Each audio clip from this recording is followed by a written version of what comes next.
There are so many different ways to make homemade yogurt, and I'm going to show you how I make it with my yogurt maker on my homestead.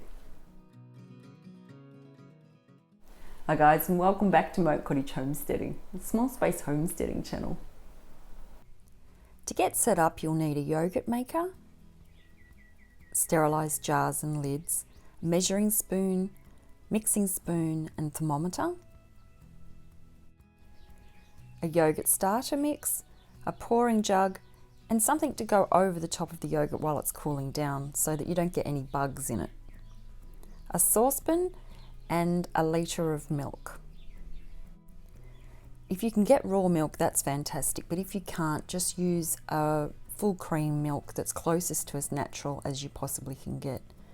I use my milk frozen because I don't use milk all the time. I only use it for making yogurt, so I make sure I defrost it first before I get it up to temperature.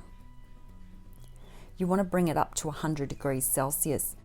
This kills any bad bacteria or mold spores that's in your milk. So keep a good eye on it.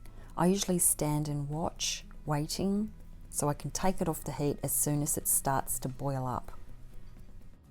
Cover over your yogurt so it can cool down but no bugs get in. You want your milk to cool down to 43 degrees Celsius. That's 111 degrees Fahrenheit. So while it's cooling down, I add about 3/4 of an inch of water to the bottom of my yogurt maker. Then I turn my yogurt maker on to 42 degrees Celsius. I prepare my jars and get them set up so I'm all ready to go once the milk is at 43 degrees. Using a thermometer, put it into the milk but don't touch the bottom of the saucepan and see what temperature it is. When it's 43 degrees Celsius or 111 Fahrenheit, then you know it's ready to be sieved.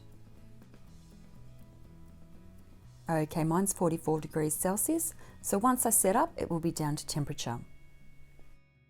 Once it's at 43 degrees Celsius, that's 111 Fahrenheit, sieve it into a pouring jug, and that will remove all the skins, any of the skin that's left in the milk, because you don't really want that in your yogurt. Then you add in your yogurt starter. This yogurt starter is a Bulgarian yogurt starter, and I'll add the link in the description below. It only needs 1/8 of a teaspoon, and just mix that in so it goes all the way through the milk. I keep my yogurt starter in this foil bag so that no moisture gets in. I have a tissue in the bottom of the jar to absorb any moisture that just happens to get in the jar. And then I seal it with my mason jar lid. Because it really is one of those dry products that absorbs the moisture, even if it's in a sealed jar. Now we're ready to pour our yogurt into the jars. And I try and make them as even as I can. It doesn't always happen.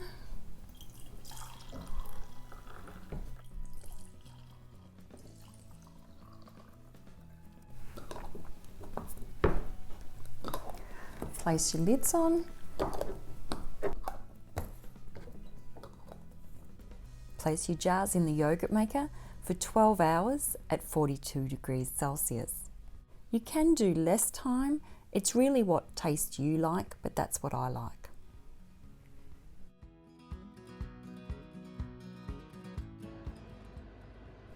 It's been 12 hours and it's set beautifully.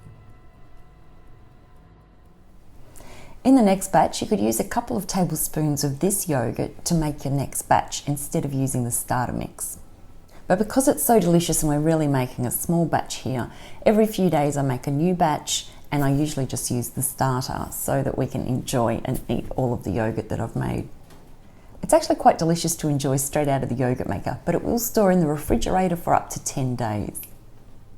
Some of my favourite ways to serve the yogurt is to have it with a little bit of maple syrup or a little bit of honey, and then I also add in some fruit like passion fruit or raspberries. It's also good with nuts and seeds. Homemade yogurt is so delicious and it's really good for your gut bacteria, and there's no added nasties, which is the best thing about making your own food. I always make my batches in the late afternoon and I leave them overnight so that they're ready first thing in the morning. So enjoy, and thanks for watching. I'll see you in the next video.